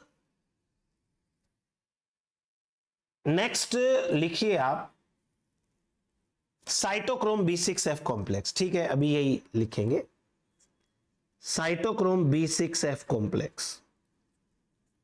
ये आया एक बहुत बड़ा सा इमोबाइल नेचर का multi sub unit enzyme complex. ये ना मेम्ब्रेन को दो पार्ट्स में डिवाइड करता है। बायोलॉजिकल सिस्टम में मेम्ब्रेन में जो जो इमोबाइल होते हैं उनको सेपरेट करने वाला माना जाता है दो साइड्स को, इधर और इधर की। जैसे एक दीवार है, एक दीवार अपनी जगह से कहीं नहीं हिलती ना, तो हम कहेंगे दीवार इधर की साइड और इधर की साइड को सेपरेट कर रही है। आप एक बार लोकेशन देखो इसकी साइटोक्रोम B6F कॉम्प्लेक्स की, कहां पे ये रही, तो साइटोक्रोम B6F कॉम्प्लेक्स की जो लोकेशन है उसके हिसाब से हम कहेंगे कि ये उधर फोटोसिस्टम 2 और इधर फोटोसिस्टम 1 को सेपरेट कर रहा है, दोनों को सेपरेट कर रहा है। जो इमोबाइल होते हैं वो सेपरेट करते हैं, जो मोबाइल होते हैं वो कनेक्ट करते हैं। अभी बताऊंगा आपको। लिखिए, it is a large multi sub unit protein complex, it is a large multi sub unit protein complex with several prosthetic groups, several prosthetic groups, कई प्रोस्थेटिक ग्रुप्स होते हैं इसमें। Next, it also acts as proton transporter. अभी बता दूंगा कैसे, और मैंने ऊपर बता ही दिया है, प्रोटॉन ट्रांसपोर्टर की तरह भी काम करता है ये, उधर वाले प्रोटॉन को इधर छोड़ता है ल्यूमन में। Next, it is immobile, it is immobile, hence separates photosystem 2 and photosystem 1. It is immobile, hence separate photosystem 2 and photosystem 1, दोनों को separate करता है। Next, it acts as plastoquinol, plastocyanin, ऑक्सीडोरिडक्टेज। वही कॉन्सेप्ट लगाओ जो मैंने आपको पहले वर्ड उसके लिए P680 के लिए बताया था, रिडक्टेज। प्लास्टोक्विनोल, प्लास्टोसाइनिन, ऑक्सीडोरिडक्टेज। प्लास्टोक्विनोल यानी PQBH2, इसके इलेक्ट्रॉन लेगा, इसका तो ऑक्सीडेशन, PC को इलेक्ट्रॉन देगा, उसका रिडक्शन, ऑक्सीडोरिडक्टेज की तरह काम कर रहा है ये। नेक्स्ट, आपने इलेक्ट्रॉन ट्रांसपोर्ट चेन पढ़ी होगी माइटोकॉन्ड्रिया के अंदर, है ना। माइटोकॉन्ड्रिया की इलेक्ट्रॉन ट्रांसपोर्ट चेन में जो कॉम्प्लेक्स 3 है, साइटोक्रोम B6F कॉम्प्लेक्स उसके जैसा है। लिखिए, cytochrome B6F complex is similar in structure and function, is similar in structure and function to complex 3 of, to complex 3 of, और ब्रैकेट में लिखना कॉम्प्लेक्स 3 को cytochrome B7 complex of ETS of mitochondria.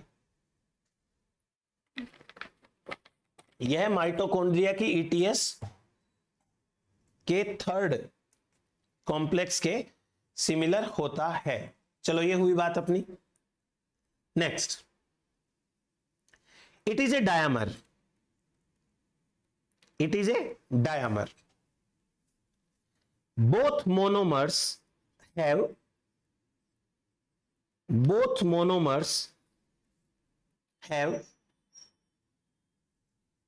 4 conserved electron carrier, 4 conserved electron carrier होता है, 4 conserved electron carrier। जैसे ये एक monomer 1 है, एक मोनोमर 2 है। मोनोमर 1 के पास में एक होता है साइटोक्रोम F, साइटोक्रोम F, एक साइटोक्रोम F इसके पास में है। जो साइटोक्रोम F होता है ना, वो होता है type C cytochrome, type C cytochrome. इसके पास में एक होता है risky iron sulphur complex, risky iron sulphur protein. अब ये रिस्की आयरन सल्फर प्रोटीन क्या है, एक इसके पास में भी होगा रिस्की आयरन सल्फर प्रोटीन, दोनों के पास एक एक होता है रिस्की आयरन सल्फर प्रोटीन। क्या है ये risky iron sulphur protein? Risky एक साइंटिस्ट का नाम है और इन साइंटिस्ट ने एक स्पेशल स्ट्रक्चर की डिस्कवरी करी प्रोटीन्स के अंदर, जिसमें 2 आयरन दो सल्फर, दो सिस्टीन, दो हिस्टिडीन होते हैं। तो जिसके अंदर दो आयरन, दो सल्फर, दो सिस्टीन, दो हिस्टिडीन का एक स्पेशल स्ट्रक्चर होता है, उस स्ट्रक्चर को कहते हैं रिस्की आयरन सल्फर प्रोटीन। तो साइटोक्रोम के पास में रिस्की आयरन सल्फर प्रोटीन होता है। नेक्स्ट बात करते हैं, यहां पर एक पाया जाता है साइटोक्रोम B1, एक पाया जाता है साइटोक्रोम BH। यहां पर भी होगा एक साइटोक्रोम B1 और एक होगा साइटोक्रोम BH, है ना। ये दोनों के दोनों टाइप B साइटोक्रोम है, both are type B cytochrome. ठीक है, यही बात यहां भी लागू हो जाएगी। इनमें डिफरेंस कहां आता है? Differ in haem, differ in haem, haem इनका अलग होता है इसलिए ये डिफर करते हैं। तो ये हो गई हमारे पास में दोनों मोनोमर के बारे में। एक साइटोक्रोम B6F कॉम्प्लेक्स है, वो मोनोमर है, डायमर है, और ये जो डायमर होता है इसमें दो मोनोमर है। प्रत्येक मोनोमर के अंदर 4 कंजर्व्ड इलेक्ट्रॉन कैरियर होते हैं, 4 कंजर्व्ड इलेक्ट्रॉन कैरियर होते हैं। क्लियर हुआ ये? अब इसकी मैकेनिज्म समझाता हूं मैं। हेडिंग डालो आप, electron and proton transfer from cytochrome B6F complex, और इसी को कहते हैं क्यू साइकिल, इसको कहते हैं Q cycle. Cytochrome B6F complex है, किस तरीके से इससे इलेक्ट्रॉन का ट्रांसपोर्ट होता है। तो ये ना 2 स्टेप में समझ में आएगा अपने को, first round and second round. ये मान लीजिए हम राउंड 1 समझेंगे। यहां पे राउंड 1 ये है हमारे पास राउंड 1, और यहां हम समझेंगे राउंड 2,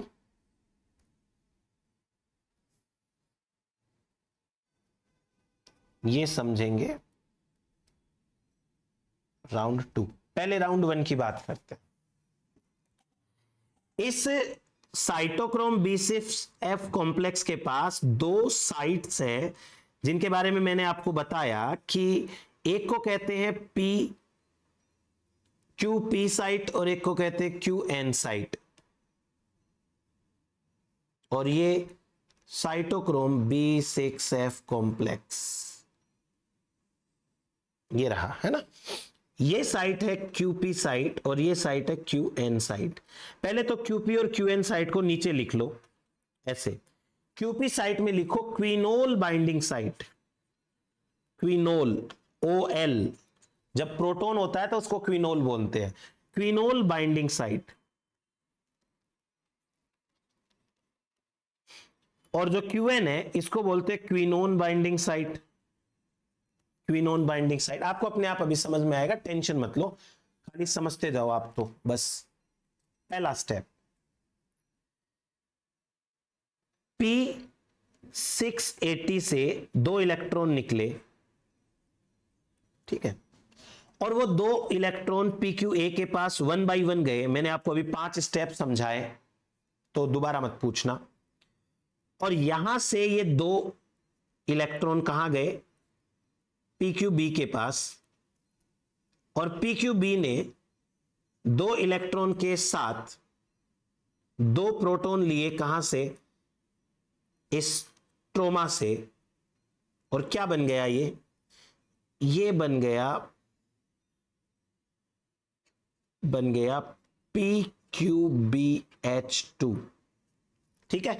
2 प्रोटॉन लेके पहुंचा और 2 प्रोटॉन लेकर के ये आ गया यहां पे PQBH2। क्लियर हुआ? PQBH2 के पास में 2 इलेक्ट्रॉन है, 2 प्रोटॉन है। सबसे पहले तो बिना कोई टेंशन के इधर 2 प्रोटॉन छोड़ दो, 2 प्रोटॉन छोड़ दिए। अब इसके पास 2 इलेक्ट्रॉन है, ध्यान से सुन लेना। इसमें से एक इलेक्ट्रॉन ये जाता है साइटोक्रोम B1 के पास, अभी साइटोक्रोम B लिखा ना, टाइप B, और साइटोक्रोम B1 से जाता है ये साइटोक्रोम BH के पास। एक इलेक्ट्रॉन कहां घूम रहा है, एक इलेक्ट्रॉन इधर, और दूसरा जो एक इलेक्ट्रॉन है वो एक इलेक्ट्रॉन चला जाता है रिस्की आयरन सल्फर प्रोटीन के पास, RFES के पास।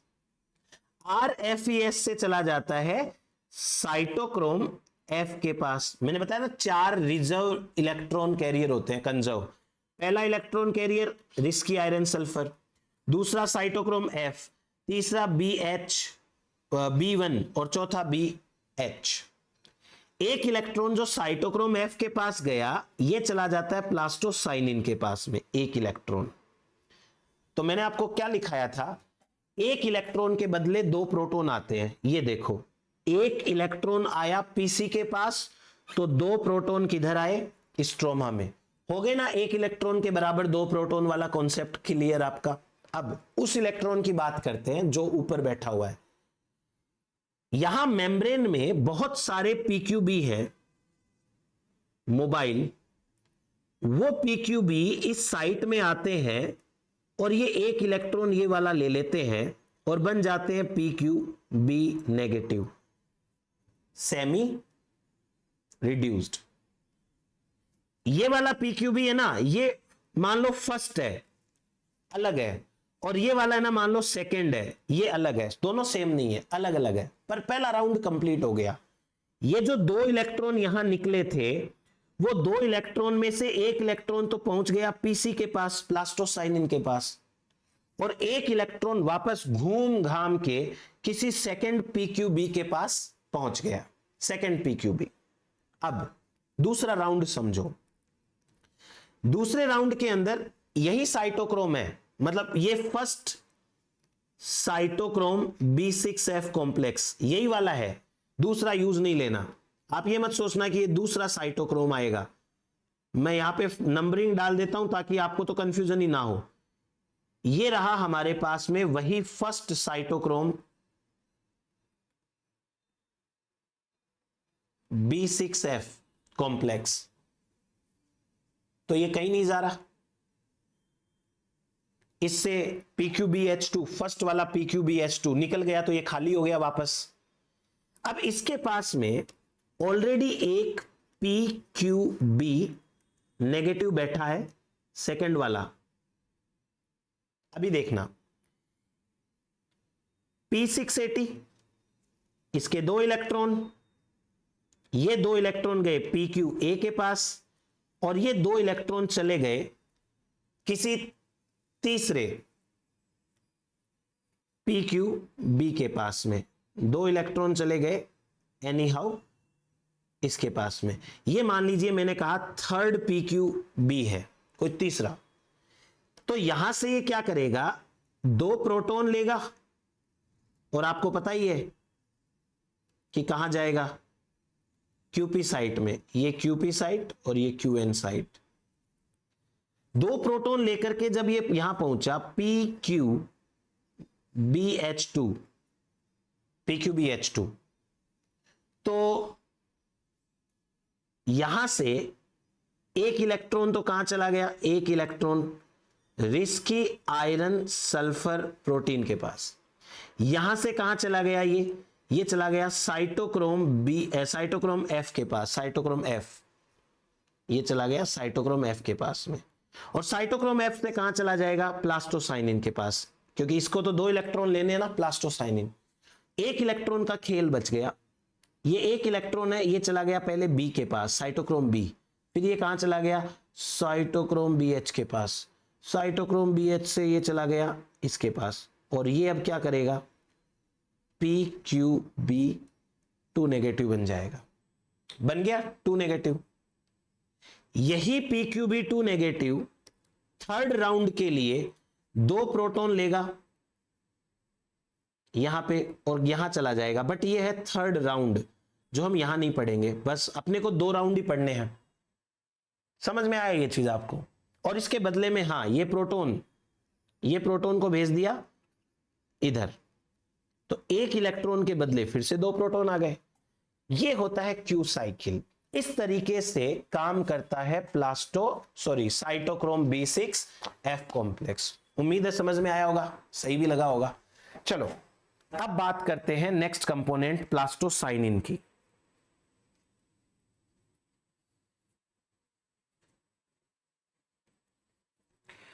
प्लास्टोसाइनिन अपना नॉर्मल एक प्रोटीन है, ल्यूमन में प्रेजेंट है, मोबाइल है, इधर के इलेक्ट्रॉन ले जाके उधर को देता है, कॉपर इसके अंदर प्रेजेंट है, ब्लू कलर का होता है। बस ये बातें हैं।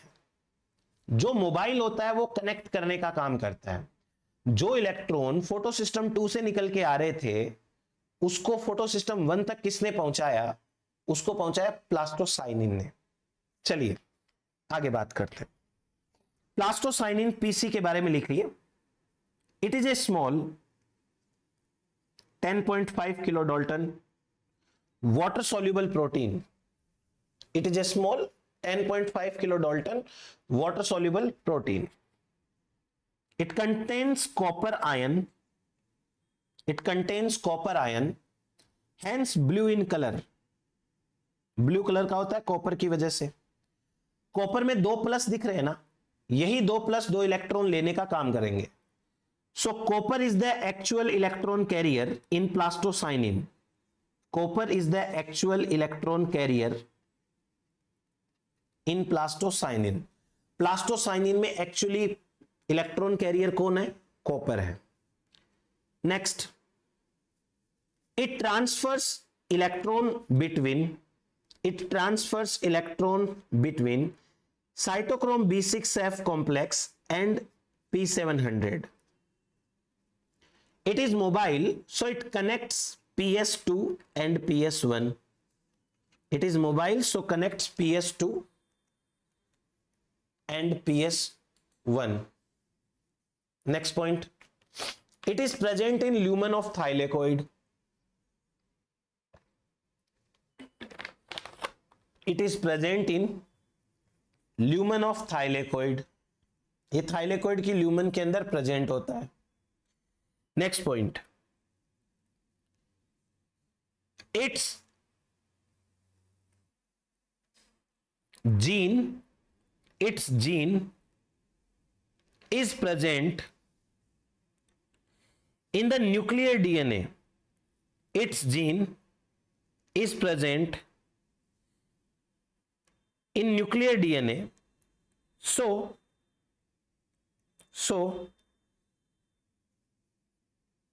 chloroplast depends upon nuclear DNA.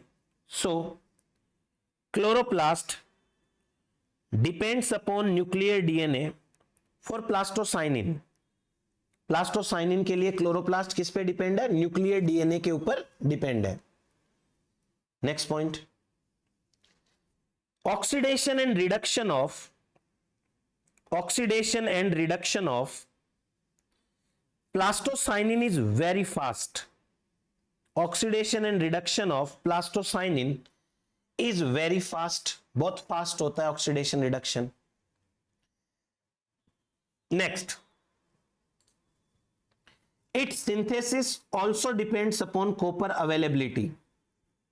Its synthesis also depends upon copper availability. Copper जितना अवेलेबल होगा उसके हिसाब से डिपेंड करेगा। अब देखो कुछ एल्गी होते हैं, green algae,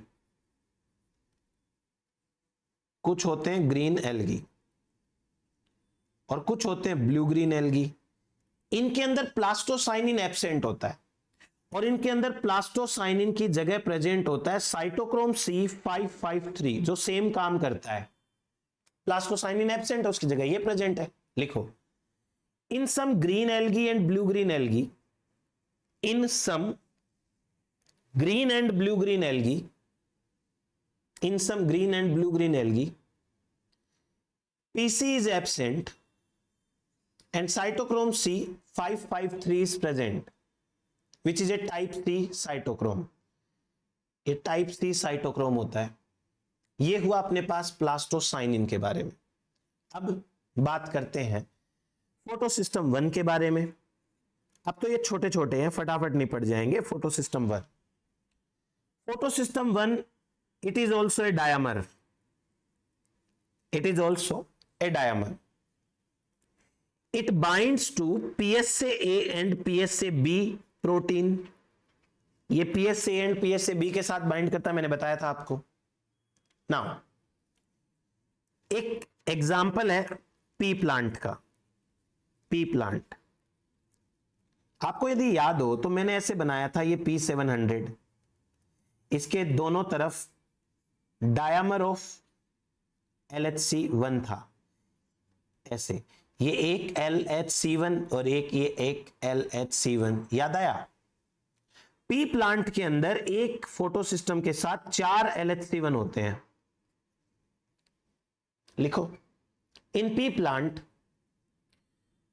one reaction centre 1 यानी photo system 1, one reaction centre 1 contains 4 LHC1, contains 4 LHC1।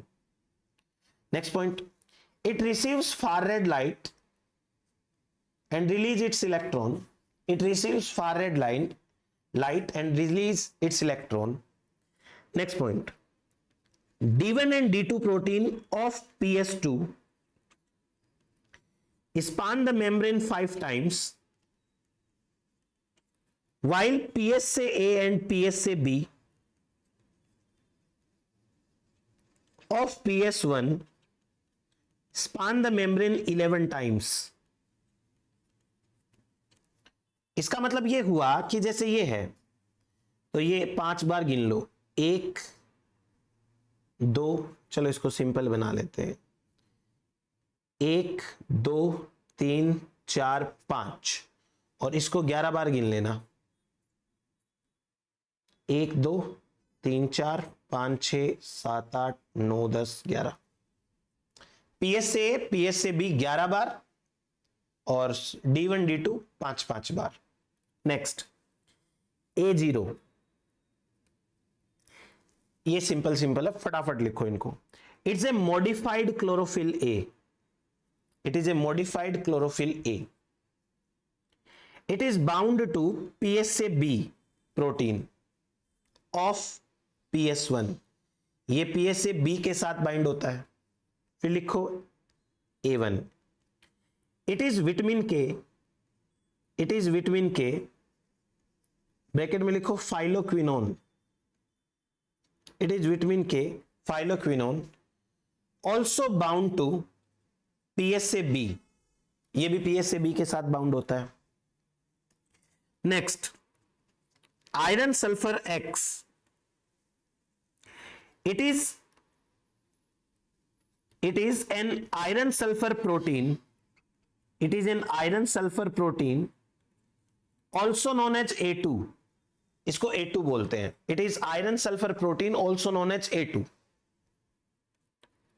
फिर लिखो FeSA and FeSB, FeSA and FeSB, these are additional electron carrier, these are additional electron carrier and both bound to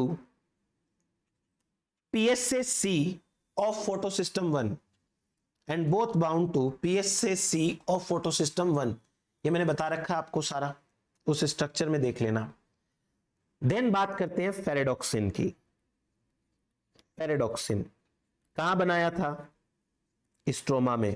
तो ये क्या है? Water soluble protein है, छोटा सा water soluble protein है, स्ट्रोमा में प्रेजेंट है, आयरन सल्फर प्रोटीन होता है, इलेक्ट्रॉन कैरियर होता है, 2 इलेक्ट्रॉन को एक साथ कैरी करता है, ब्ला ब्ला ब्ला। लिखो, it is A small water soluble, small water soluble iron sulphur protein in stroma, in stroma। It is the terminal electron acceptor, it is the terminal electron acceptor of Z cycle। Terminal electron acceptor, last है जो electron को accept कर रहा है, इसके आगे एक और है FNR, वो एक्सेप्ट ना करके ट्रांसफर कर रहा है, उसको टर्मिनल नहीं बोलते, इसको टर्मिनल बोलते हैं। फिर उसके बाद में आता है FNR, फेरेडोक्सिन। अच्छा, फेरेडोक्सिन को शॉर्ट में लिखते हैं FD, तो ये है फेरेडोक्सिन NADP रिडक्टेज,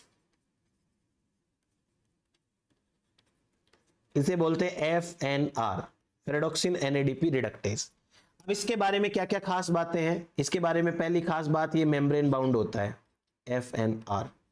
ये एक फ्लेवोप्रोटीन है, इसके पास में FAD प्रेजेंट है, तो जब दो इलेक्ट्रॉन आते हैं ना उससे, फेरेडोक्सिन से, तो ये FADH2 बन जाता है, आगे ये NADP को दे देगा, उसका रिडक्शन कर देगा। बस ऐसी सी बातें हैं, लिखिए। It is A membrane associated flavoprotein. Flavoprotein वो होते हैं जिसके पास FMN या FAD होता है, prosthetic group. It is A membrane associated flavoprotein FAD। It is A membrane associated flavoprotein FAD, membrane associated flavoprotein FAD होता है। Next point, it receive 2 electrons in 2 steps. It receives 2 electrons in 2 steps, 1 by 1 bracket में, from फेरेडोक्सिन। जैसे अभी PQA PQB को देखा था ना, एक एक इलेक्ट्रॉन जा रहे थे, ये भी एक एक इलेक्ट्रॉन रिसीव करता है। It receives 2 electrons in 2 steps, 1 by 1, from ferredoxin and become FNR FADH2 and becomes FNR FADH2, ये बन जाता है। नेक्स्ट, then it transfers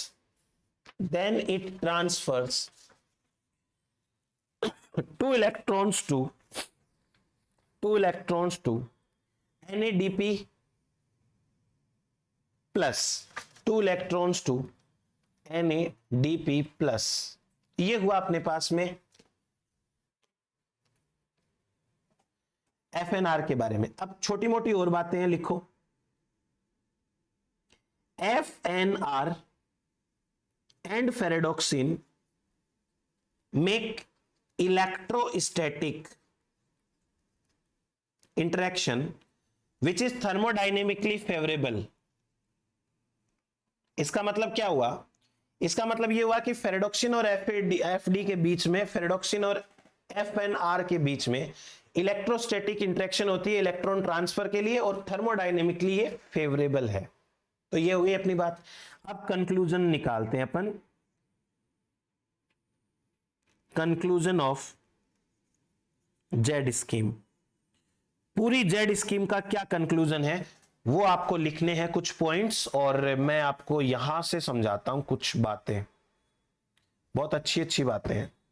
जैसे अगर मैं इस पूरी रिएक्शन को देखूं तो मुझे दिख रहा है कि photo system 2 and photo system 1, photo system 2 and photo system 1 both are working.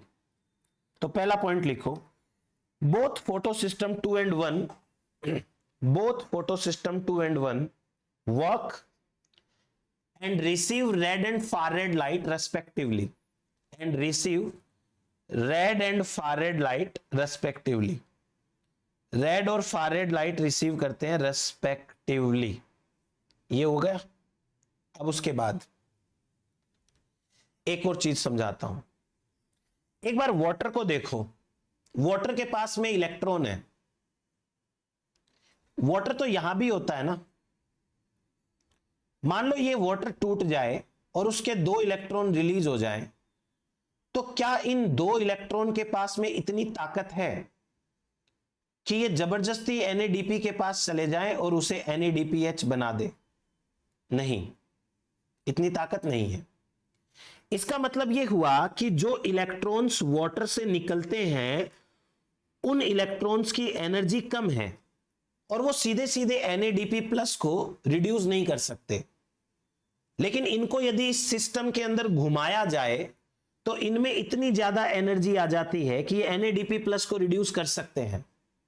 तो हम यहां पे एक स्टेटमेंट लिखेंगे कि फोटो सिस्टम 2 वाटर से लो एनर्जी इलेक्ट्रॉन्स को लेता है और उसे हाई एनर्जी इलेक्ट्रॉन में बदल देता है, जो फाइनली NADP प्लस को रिड्यूस कर सकते हैं।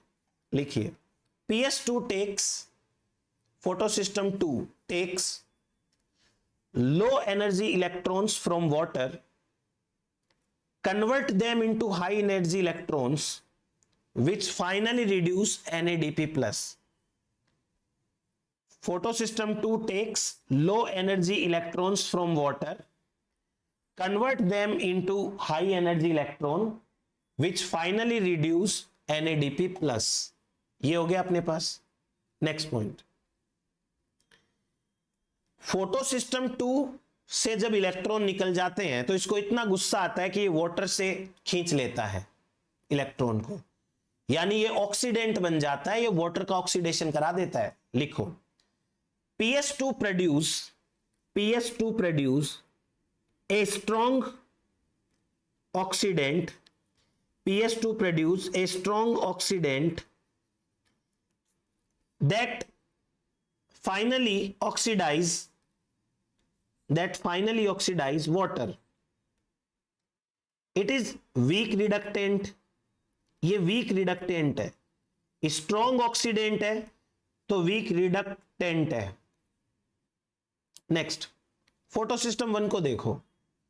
फोटो सिस्टम 1 इलेक्ट्रॉन को इतने स्ट्रांगली भेजता है कि वो NADP के पास चले जाते हैं, यानी ये स्ट्रॉन्ग रिडक्टेंट बनाता है। लिखो, PS1 produce a strong reductant and weak oxidant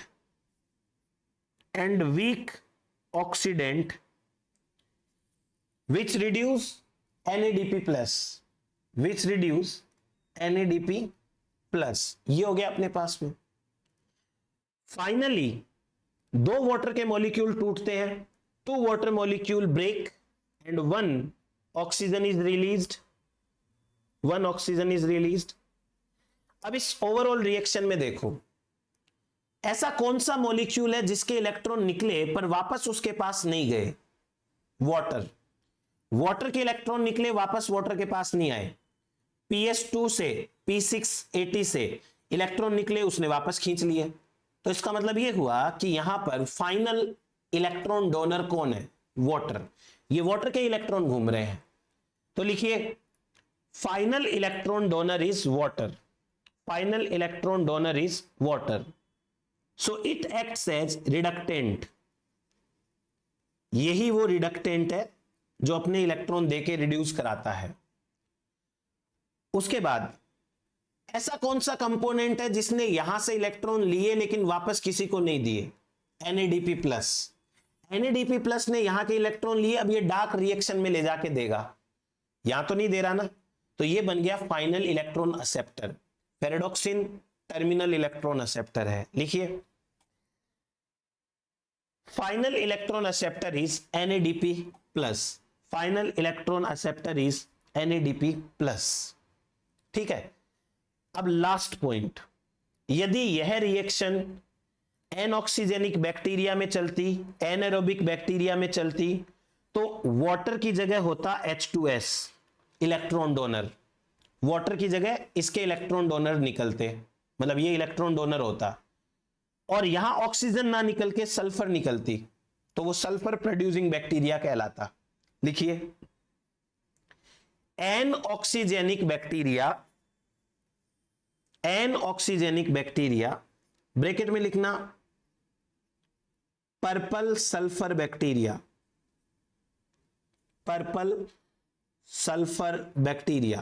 N oxygenic bacteria, purple sulphur bacteria use H2S